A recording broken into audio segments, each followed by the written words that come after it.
grabe oh. Kita niyo mga lods. Yo mga lods.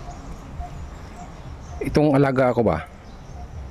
Alaga kong ibon. Tawagin sa dito sa amin is Bengala or Guinea fowl. Yan siya oh. Kita niyo ba?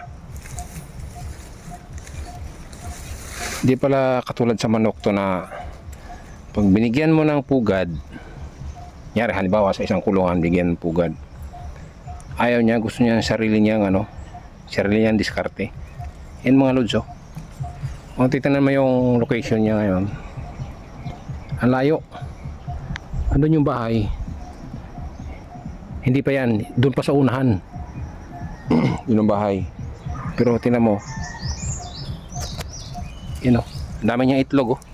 Apaw. Pati yung isa, dalawa sila magkakatabi. Yun yung isa oh.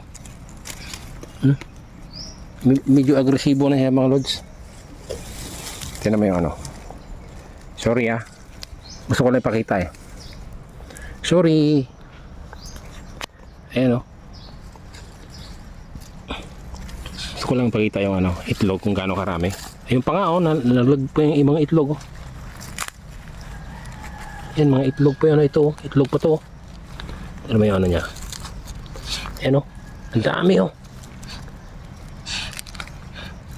Ang daming itlog oh. Grabe oh. Kita niyo mga lods. Ang dami. Ganito pala mga itlog to.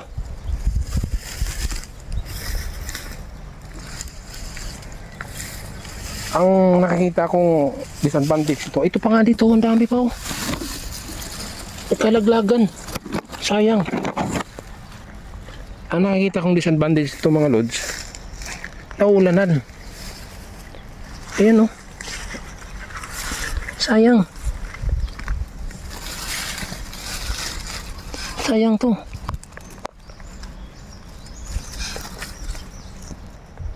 Naulanan siya. Di katulad nung sa manok.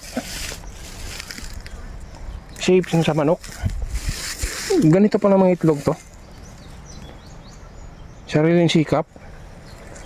Yan, layuan doon yung bahay oh.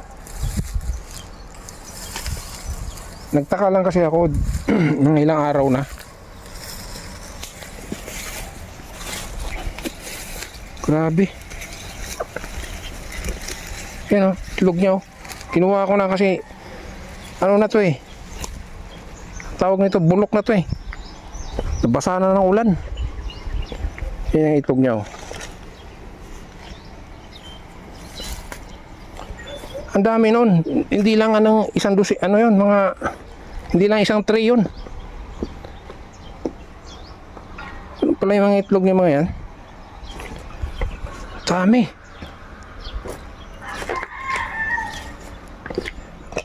Update ko kayo mga lods pagka sakaling kung anong kahinatnan nung paglilimlim niya.